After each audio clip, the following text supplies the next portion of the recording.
തിരുവനന്തപുരത്ത് UDF സ്ഥാനാർത്ഥി തരൂരിന്റെ വോട്ട് ചോർന്നെന്ന് കോൺഗ്രസ് നേതൃത്വത്തിന് ആശങ്ക. സ്വാഭാവികം. ഇന്നത്തെ കോൺഗ്രസ് നാളത്തെ BJP എന്നാണല്ലോ കാരണവന്മാര് പറയുന്നത്. അതുകൊണ്ട് തന്നെ ഈ സംശയം അഥവാ ആശങ്ക ഇല്ലാതില്ലെങ്കിലേ സംശയമുള്ളൂ. പിന്നെ അല്ലാണ്ട് നേതാക്കന്മാർക്ക് മാത്രമാണോ കാല് മാറാൻ പറ്റൂ? അണിവ എന്താ കടലാസിന്റെ ആൾക്കാരാണോ? അല്ല പിന്നെ. പറഞ്ഞു വന്നത്, തിരുവനന്തപുരം നഗരത്തിലെ മണ്ഡലങ്ങളിൽ തരൂരിന്റെ വോട്ടുകൾ വ്യാപകമായി ചോർന്നെന്നാണ് സൂചന. കോൺഗ്രസ് നേതാക്കളുടെ ഫോൺ സംഭാഷണം കൈരളി ന്യൂസിന് ലഭിച്ചിട്ടുണ്ട്. ഒന്ന് കേട്ടു നോക്കിയാലോ. ചേട്ടാ നമസ്കാരം, സജുവാണ്. ഓ നിങ്ങക്ക് ഈ അന്നേ ദിവസം ഇലക്ഷൻ അന്നേ ദിവസേ ഈ ബൂത്ത് കൈകാര്യം ചെയ്തോണ്ടിരുന്നില്ലേ, നമ്മുടെ ബൂത്ത് ഇന്നേജന്റായിട്ട് ഇരിക്കാൻ പറ്റുമോ നിങ്ങൾക്ക്? ഞാൻ ബൂത്തിൽ ഇറങ്ങാതെ ഞാൻ എങ്ങനെ ഇരിക്കുന്ന ബൂത്തിൽ വെറുതെ ഇരുന്നാൽ മതിയോ? ഇപ്പൊ തൽക്കാലം വെറുതെ ഇരുന്നാൽ മതി, കാരണം വെരിഫൈ ചെയ്ത ബുക്കുണ്ട്.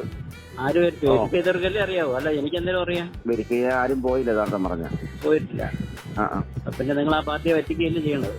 എന്ത് ചെയ്യാൻ പറ്റും, അവിടെ ഏൽപ്പിച്ച ആൾക്കാരെ ഞാൻ പറഞ്ഞു തരണ്ടല്ലോ ആരൊക്കെയാണെന്ന്. നിങ്ങൾ തുറന്ന് പറയണമായിരുന്നു, കമ്മിറ്റി പറഞ്ഞ് നമ്മൾ ആരെയും സംവിധാനം ചെയ്യണമായിരുന്നു. ഞാൻ നമ്മുടെ ബ്ലോക്ക് പ്രസിഡന്റ് പാർട്ടി ഒരു സുനിച്ചേട്ടനോട് കൊടുക്കാം.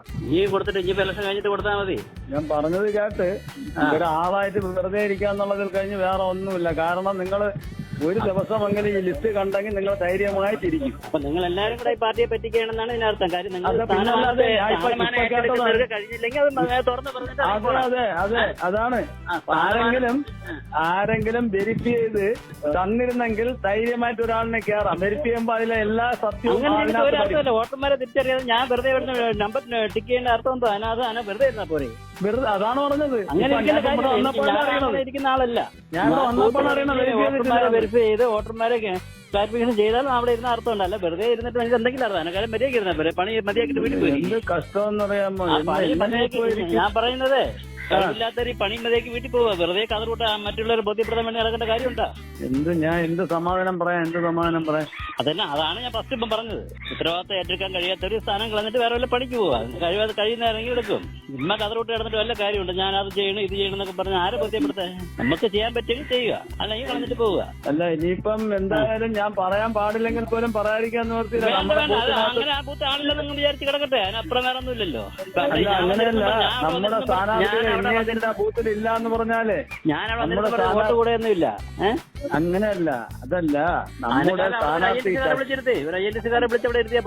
ശശി തരൂരിന്റെ സ്ഥാനാർത്ഥിക്ക് ഇന്നേതില്ല എന്ന് പറഞ്ഞാൽ ഇതിൽ പരം പിന്നെ വേറെ എന്തെങ്കിലും ഉണ്ടോ? അത് തന്നെ, ആ കഴിവുകേട് ആർക്കൊക്കെ ബാധിക്കും?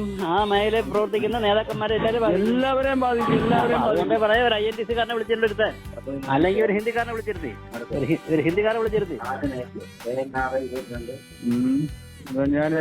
എനിക്കതിന് വേറെ ഒന്നും പറയാല്ല. നിങ്ങൾ ഇങ്ങനെ പറയുമ്പോഴത്തേക്ക് എനിക്ക് പറ്റൂല. ഞാൻ വെറുതെ അങ്ങനെ ഒന്നും കാര്യമൊന്നുമില്ല. കാര്യം മനസ്സിലായില്ലേ? തിരുവനന്തപുരത്ത് 274 ബൂത്തുകള് കോൺഗ്രസിന് ഇന്നേജന്റുമാരില്ല. ഹോ, ഇത്ര അധമതിച്ചു പോയോ കോൺഗ്രസ്സുകാര്? വീണ്ടും പറയട്ടെ, ഇനിയും ശക്തി ചോരാത്ത കോൺഗ്രസിന്റെ ഏതൊക്കെയോ ശക്തി കേന്ദ്രങ്ങളിൽ കോൺഗ്രസ് വോട്ടുകൾ പോൾ ചെയ്തത് പോലുമില്ല. ഹോ, എന്തൊരു ആത്മാർത്ഥതയാണ് നമ്മുടെ നാട്ടിലെ കോൺഗ്രസ്സുകാർക്ക്.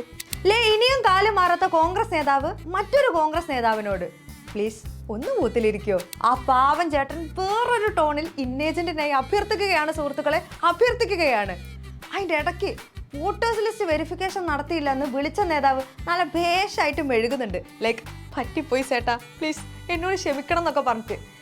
ഇതര സംസ്ഥാന തൊഴിലാളി ഇന്നേജന്റ് ആക്കാനും നിർദ്ദേശമുണ്ട്. ഏത് ചേട്ടാ? പിന്നല്ലേ ആടെ പണിക്കിരുന്ന മറ്റേ ഹിന്ദിക്കാരല്ലേ, ഓനെ ബൂത്തിലിരുത്തിയ കുഴപ്പമുണ്ടോ എന്ന്. എങ്ങനെ ഇരിക്കണ്? അല്ലേലും മോദി സൂപ്പറാണെന്നും പറഞ്ഞ് ഇന്നല്ലേ നാളെ BJP-യിലേക്ക് പോകുന്നു പറഞ്ഞിരിക്കുന്ന ശശി തരൂർ എന്ന വിശ്വപൗരന് വേണ്ടി പണിയെടുക്കാൻ ദ സോ കോൾഡ് ആത്മാഭിമാനമുള്ള കോൺഗ്രസ്സുകാർക്ക് ബുദ്ധിമുട്ട് കാണും. ഓരോ കുറ്റം പറയാനും പറ്റില്ല. അല്ല പിന്നെ കേട്ടിട്ട് ഇമ്പക്ക് എന്നെ എന്തോ പോലെ ഫീൽ ചെയ്യില്ലേ? അപ്പൊ പിന്നെ കോൺഗ്രസ്സുകാരുടെ അവസ്ഥ ഒന്ന് ആലോചിച്ച് നോക്കിയാ. അല്ല പിന്നെ തിരുവനന്തപുരം നഗരത്തിലെ പ്രധാന മണ്ഡലങ്ങളായ കഴക്കൂട്ടം, തിരുവനന്തപുരം, വട്ടിയൂർക്കാവ്, നേമം എന്നിവിടങ്ങളിൽ തരൂരിന് വലിയ വോട്ട് ചോർച്ച ഉണ്ടായെന്നാണ് പറയപ്പെടുന്നത്. ഈ അവസരത്തിൽ പറയാൻ പാടുണ്ടോന്നറിയില്ല, എന്നാലും നമ്മൾ പറയും. ഇംഗ്ലീഷ് പറയുന്ന കോടീശ്വരനായ നേതാവിനേക്കാളും ജനങ്ങൾക്ക് വേണ്ടത് അവരെ കൂടെ നിൽക്കുന്ന, അവരെ പൾസ് അറിയുന്ന ഒരു നേതാവിനെയാണ്. അത് പന്യൻ സഖാവും. റിസൾട്ട് വരും പറയാം.